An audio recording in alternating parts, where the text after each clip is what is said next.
Right, let's move on to sport, especially the NFL, because we've just had the Super Bowl weekend. As we said, James has watched his first full game. What a game to see Tom Brady go, the greatest of all time, win his seventh Super Bowl. So me and you are Patriots fans. We've spoke a lot about sport in the past on the podcast. Steve, you're a 49ers fan, is that right? Ooh, 49ers. 49ers. Yeah. Jamie is unlucky to him, a Falcons fan. Buccaneers fan now these days. Buccaneers fan over there. For how good was that? Not just performance as a team. We'll come on to that. That Tom Brady performance. Yes. He's 43 now. He's the greatest ever, right? He is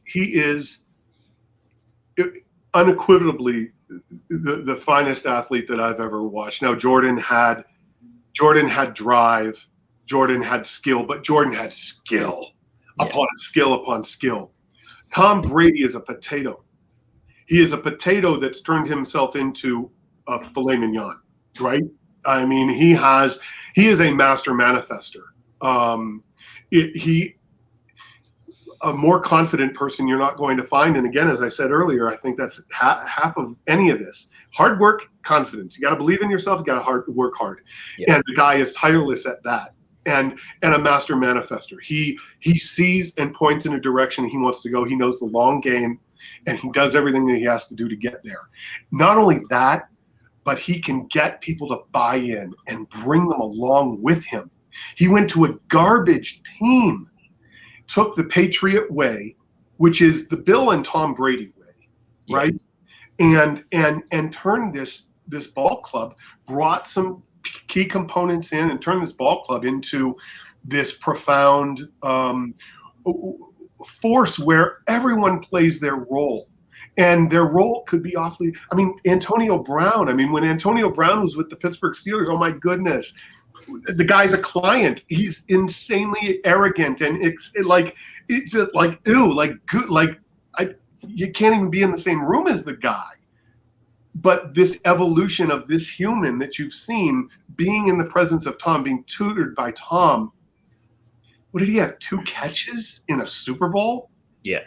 And yet he was humble and appreciative and grateful for those 2 catches that he had, where when he was with Pittsburgh, if he wasn't getting 10, 15 touches a game, he was in Roethlisberger's ear and everything. So it's buying into that philosophy that Tom brought to the table, and the manifestation of we're going to give all of ourselves for the greater good of the team, and we're all gonna wear a ring when it's all said and done if you just follow me. And so but the brilliance of the coaching, let's not forget about that. Bill Belichick, fantastic, amazing tactician. But there were some things that Bill was missing over these last few years that I think Tom saw. Yeah. And they were able to implement that. I said immediately, my friend called me the day before and he goes, "So how's your boy TB gonna do?" I'm like, "He's got it, man." He's like, "Yeah, but Pat Mahomes." I'm like, "Pat Mahomes is amazing. He's got talent. But if they can keep this guy running around on a bad foot through the entire first half, let him run all over the place. By the end of the third quarter, he will be limping." They beat the heck out of him for 3 quarters. He had nothing left in the tank. He had 475 yards on the ground in the first half. Run around on that bad foot, bro. We're just gonna build a little containment area. Run around, young man. Run that foot right off your leg, and that's what they did.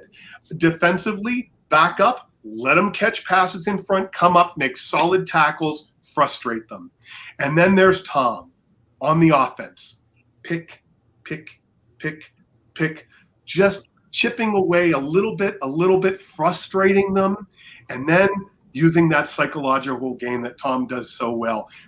The guy that I was worried most about was the Honey Badger, Tyrann Mathieu of the Chiefs at safety. The guy is amazing. I said if Tom can get into that guy's head and get him out of his game, and what did Tom do? Immediately went right after him. And you've seen Brady do this throughout his career. And he can take someone right off of their game, where the superior athletes, these supermen, never have a good game against Tom Brady. It's always some guy that gets lucky with a tipped ball and a pick at the end of the game or something like that. So again, schematically, I think they did a fantastic job. One of the finest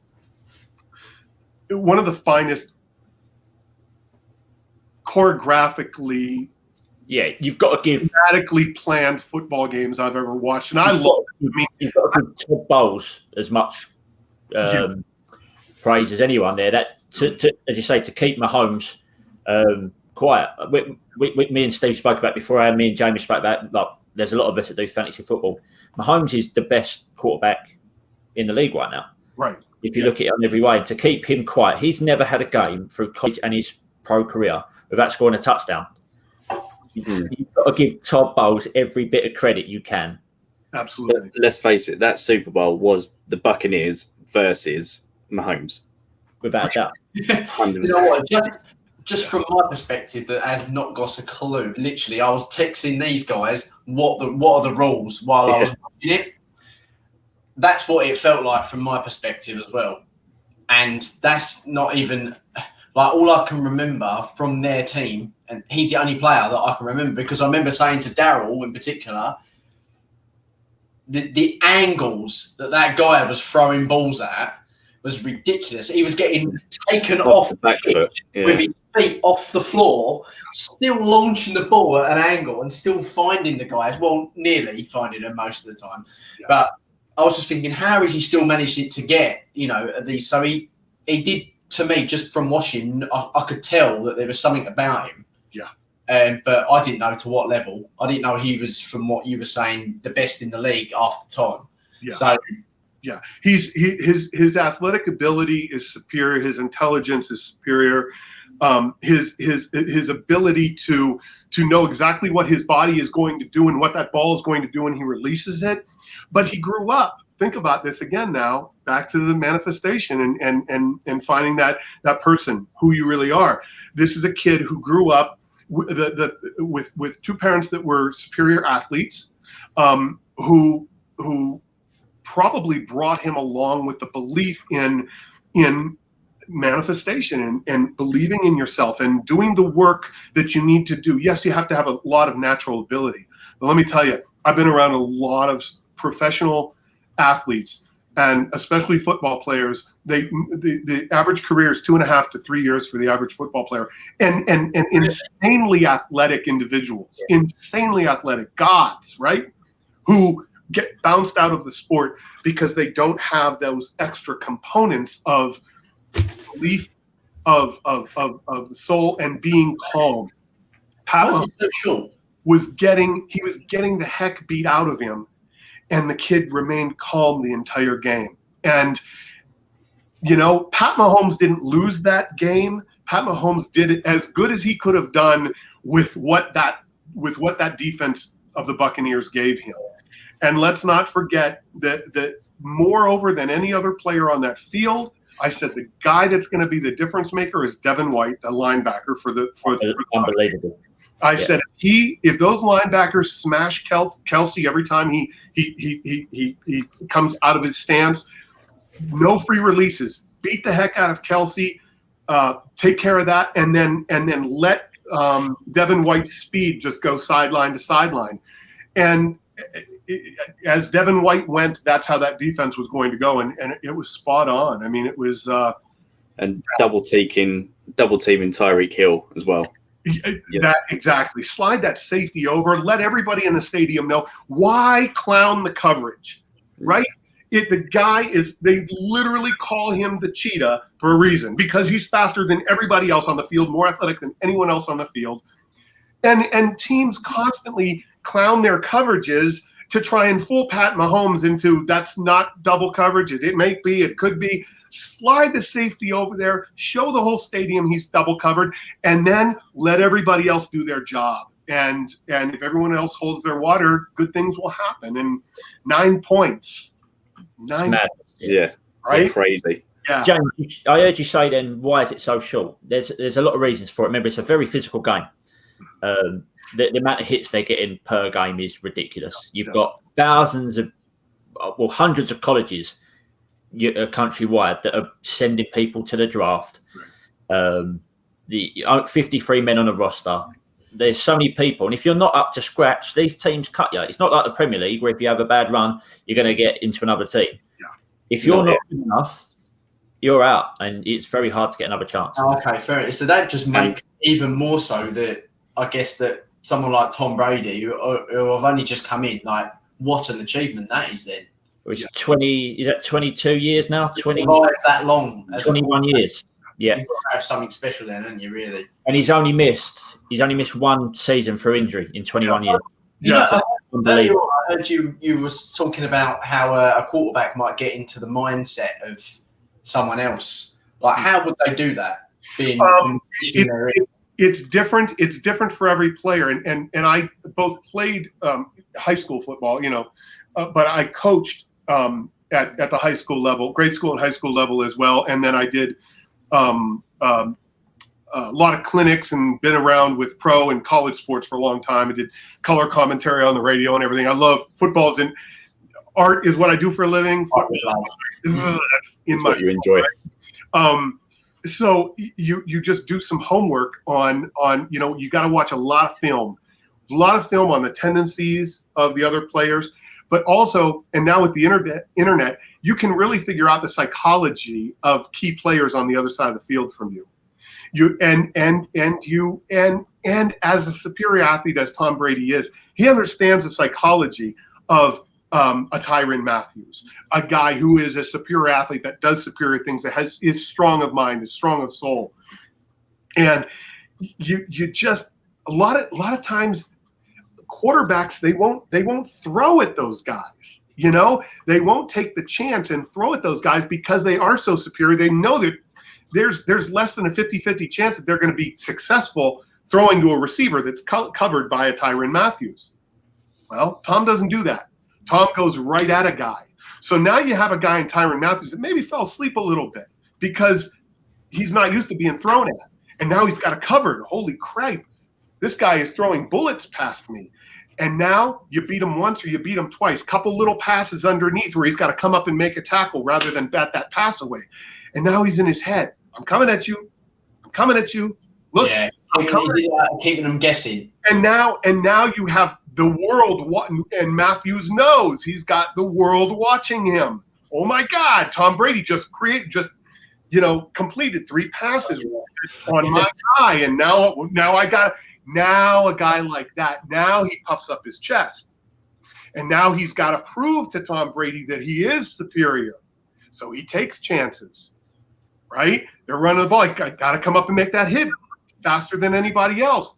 He'll bite on the second move because he's being more aggressive, because that's the nature when you challenge an athlete like that. That's the nature of a guy like Tyrann Mathieu. And Tyrann talks. Well, Tom was talking right back, not backing down. And it just gets into a guy like that. That nose tackle that they had that kept jumping off sides, and the guard would give him extracurriculars, Tom was in his face. You get a guy thinking about how angry they are at you for doing what they just did to you or saying what they just did, and they're not thinking about their responsibilities. All of a sudden there's a wide receiver blowing past them when they're looking for the run or looking to hit Tom or looking for that easy pick. It's brilliant. There is a psychology about the game that Bill Belichick uses all the time, and it's just masterful. It's a lot more than just kicking or throwing a ball around a field. There is so much more that goes into the sport of football, which is why I just love it so much. I'm starting to learn that because that's the sort of angle I had from it. Yeah. Yeah. One more question from me about football. I don't know if Steve or James has got anything, or Jamie, who's on the chat.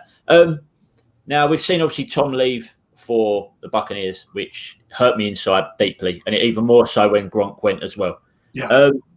Watching this year, it's still not a terrible year from us, really, considering where we are. People obviously missing out through COVID, injuries, the first quarterback change you've had in 20-odd years. Can Bill get this team right to be relevant again going forward in the next 2 years. Yeah. What Tom and Bill did together is a phenomenon. It won't be matched again for a long time. But you see what Tom did with the right pieces around him in the right situation that he chose, right? Tom's very smart about it. He just didn't take the money and go to the Detroit Lions, right? I mean, he went to a situation where he knew he could be successful with the components and the money that they had to bring people in. I think Bill is very much the same way. Bill was not this past season for Bill Belichick. There was no way he was going to win no matter what he did. You just don't replace a legend like Tom Brady, especially where you've built so much of your team around him. I also think Bill likes the challenge. You've got to. Tom left. Tom could have stayed. They could have had 3 more rings. It could have been right off into the sunset with 9 rings or whatever, and been amazing. And that would have been the story. But Tom had to make it hard on himself. I'm going to go to a place where it's hot. I know no one. And rebuild from the ground up. I often say that I make things difficult on myself because you have to. At some point, you have to prove your mettle. And I think that's what Bill did. I think Bill has said, you know what? I'm going to strip this team down to nothing. We're not going to have any all-stars, and we're going to build it from the ground up again. And in 2 years, I'll be collecting rings again.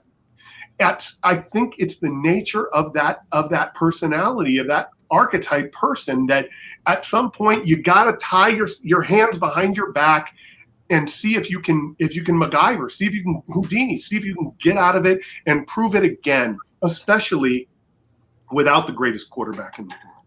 Right? Now, a follow on from that. So obviously, without Cam, I thought done a great job last year. Throwing away, he's not. He's not the thrower that he used to be. Yes. Going forward, now I'm not going to put Deshaun Watson into this question because we'd all take Deshaun Watson in a heartbeat because he's a top 5 quarterback in the league.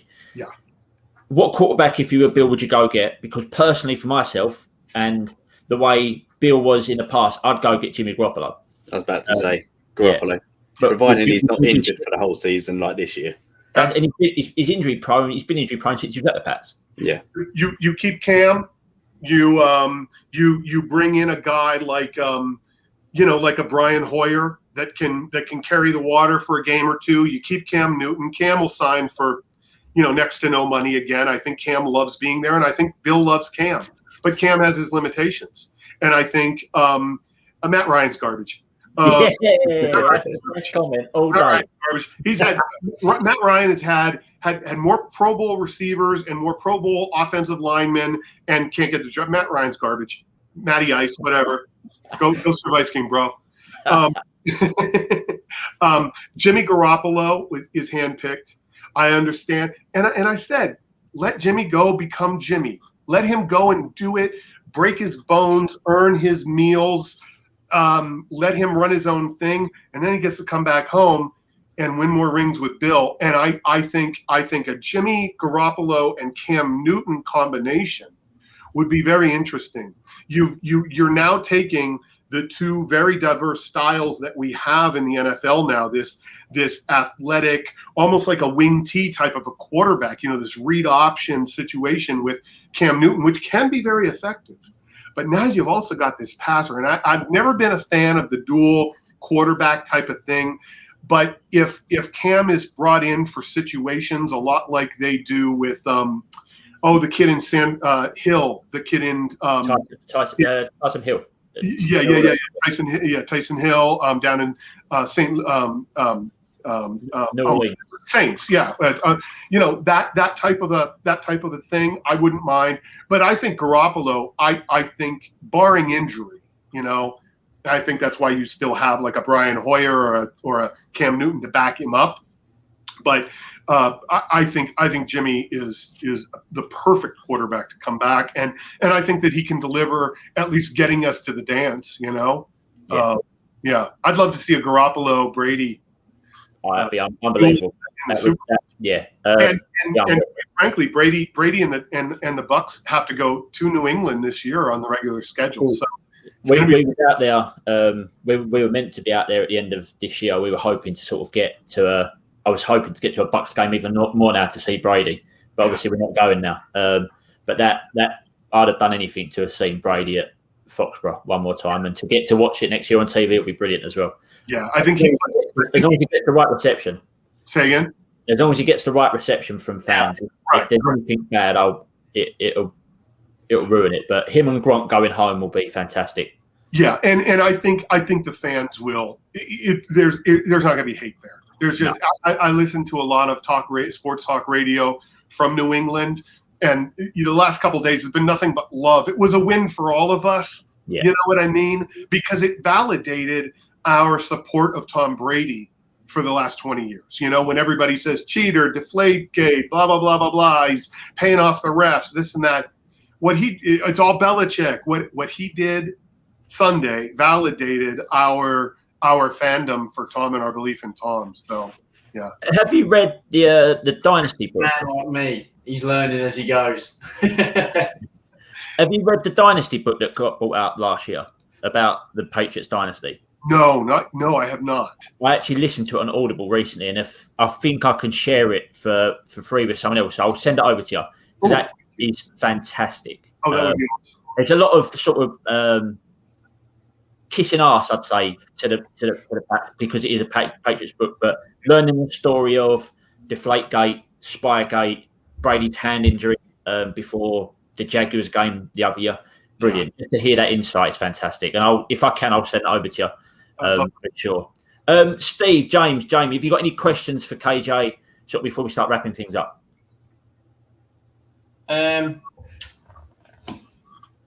Well, I don't know. I reckon the next time we talk, KJ, I'll probably be a bit more of a football fan. So hopefully, I'm gonna pursue this as my first year when they start up again. When did you say it was, Daryl? September or something?